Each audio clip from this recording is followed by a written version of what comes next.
Hello everyone, आप सभी का तहे दिल से स्वागत है मेरे YouTube channel secret study classes में। मैं महक खान।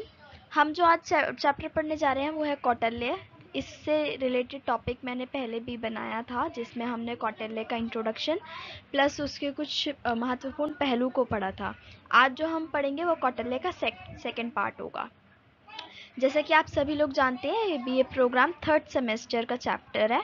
ठीक है, जो पेपर का नाम रहेगा वो रहेगा ancient and medieval Indian political thought.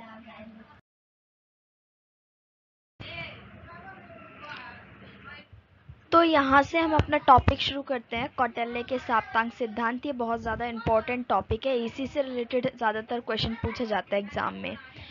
तो जिसे राज्य के 7 अंगों के सिद्धांत के रूप में भी जाना जाता है। ठीक है, यानी कि जो साप्तांग सिद्धांत है, इसको अगर डिफाइन करना हो तो हम इसको नॉर्मली ये भी बोलते हैं 7 अंगों का सिद्धांत। ठीक है, शासन कला और राजनीति पर इनका प्राचीन ग्रंथ अर्थशास्त्र का एक मौलिक अवधारणा है। यानी कि जो टॉपिक है इसके बारे में हमें कहाँ पढ़ने को मिलता है? अर्थशास्त्र में। अर्थशास्त्र किसके द्वारा लिखी गई है? कौटिल्य के द्वारा। यह सिद्धांत 7 आवश्यक घटकों अंगों की रूपरेखा तैयार करता है जो किसी राज्य के प्रभावी कामकाज और शासन के लिए महत्वपूर्ण है। तो इससे हमें बेसिकली यही पता चलता है कि ये एक सिद्धांत है जो कि कौटिल्य ने लिखा अपने अर्थशास्त्र के अंदर। इसके अंदर 7 घटक हैं जो कि एक राज्य को सही तरीके से चलाने के लिए महत्वपूर्ण है।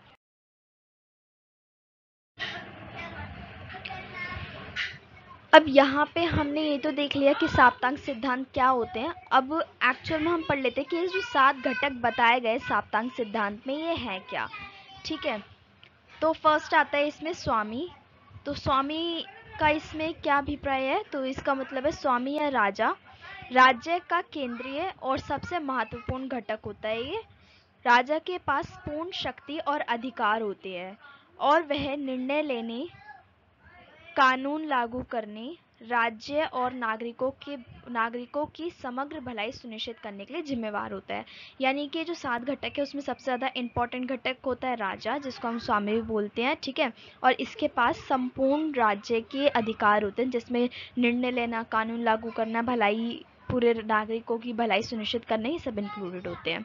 उसके बाद आता है अमात्य। अमात्य यानी मंत्री। ठीक है, अमात्य जिन्हें मंत्री और अधिकारी भी कहा जाता है, राज्य के प्रशासन में राजा की सहायता करते हैं या परामर्श प्रदान करते हैं, नीतियां लागू करते हैं और शासन के विभिन्न पहलुओं को प्रबंधन करते हैं।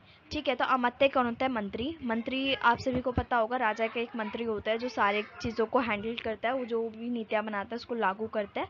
ठीक है, तो इसमें ज़्यादा एक्सप्लेनेशन की जरूरत नहीं है, आप ये 2 पॉइंट समझ ही गए होंगे। तो राजा और मंत्री के अलावा फिर आता है यहाँ पे जनपद। थर्ड पॉइंट है ये। जनपद उस क्षेत्रीय भूमि को संदर्भित करता है। ठीक है, ये चीज़ ध्यान रखिएगा, क्षेत्रीय भूमि को, जिसमें राज्य की भौगोलिक सीमाएं शामिल होती हैं जो राज्य के अधिकार क्षेत्र में आती हैं। ठीक है, तो ये वो राज्य का वो भूमि होगी, यानी कि वो सारा क्षेत्र हो गया जिसपे जो राजा है वो यहाँ पे राज करता है।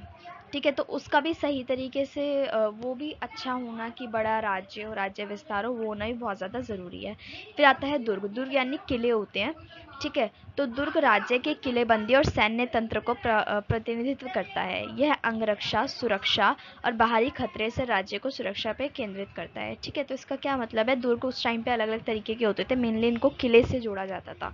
ठीक है, इसमें ये बताया है जितना अच्छे से किला बना होगा, जितनी उसकी दीवारें मजबूत होंगी, उतना ही जो राज्य है वो भी मजबूत होगा और सुरक्षित होगा। देन आता है कोष। कोष यानी खजाना। कोष का तात्पर्य राज्य के खजाने और संसाधनों से है।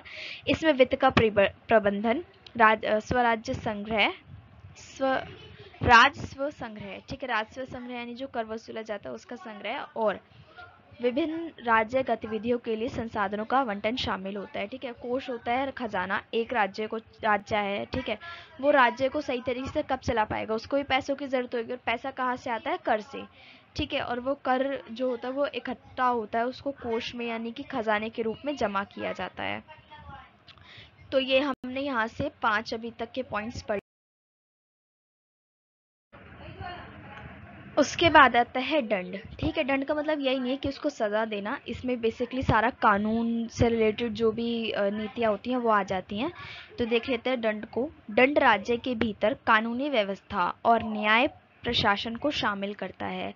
यह कानून के निर्माण, न्यायाधीश की नियुक्ति और गैर कानूनी व्यवहार के लिए दंड और दंड लगाने से संबंधित होता है। ठीक है, तो अब एक राजा है, वो राज्य चला रहा है, अगर कोई गैर कानूनी अपराध कर रहा है तो उसको हमें दंडित करना ही होगा। ठीक है, और उसको सही तरीके से दंड देने के लिए सही न्यायाधीश की ज़रूरत होगी। ठीक है, कानूनों की ज़रूरत होगी। तो ये सारा जो जितना भी ये चीज़ें आ जाती हैं, जितना भी मटीरियल आता है, ये सारा आ जाता है दंड वाली कैटेगरी में। उसके बाद आता है मित्र। ठीक है, मित्र या गठबंधन राज्य के बाहरी संबंधों पर केंद्रित होता है। इसमें राज्य के हितों और सुरक्षाओं की रक्षा के लिए रणनीति संबंध बनाना, संधियों पर बातचीत करना और पड़ोस या विदेशी राज्यों के गठबंधन बनाना होता है। ठीक है, तो इसमें मेनली क्या होता है, अगर एक राज्य है, ठीक है, और यहाँ पे सेकंड राज्य है, इन दोनों में जब दोस्ती होगी तो ऑब्वियसली युद्ध से लेके अच्छी चीज़ों में, घर में कोई शादी ब्याह हो, उनमें भी ये लोग साथ खड़े होंगे। ठीक है, और जब दो दोस्त होते हैं, ठीक है, तो अगर कोई तीसरा पर्सन है, उसकी कोई रिलेटेड बात होगी तो ऑब्वियसली किसी एक को पता चलेगी तो दूसरे को पता चलेगी, तो यहाँ पे सुरक्षा की भी बात आ जाती है।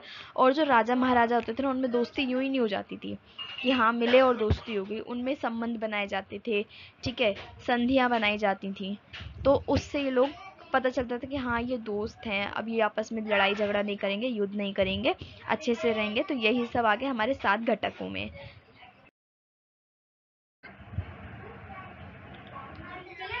यहाँ पर हमारे जो साप्तांग सिद्धांत के जो 7 महत्वपूर्ण घटक थे वो यहाँ पे ख़त्म हो जाते हैं। नेक्स्ट हम यहाँ पे पढ़ लेते हैं इससे रिलेटेड कुछ निष्कर्ष। तो साप्तांग सिद्धांत राज्य की स्थिरता, सुरक्षा और समृद्धि सुनिश्चित करने में इन 7 घटकों का परस्पर निर्भरता को रेखांकित करता है। ठीक है, यानी कि जो साप्तांग सिद्धांत है वो एक राज्य की सुरक्षा, स्थिरता और समृद्धि को दर्शाता है कि अगर ये ठीक है तो हाँ सारा राज्य है वो ठीक चलेगा।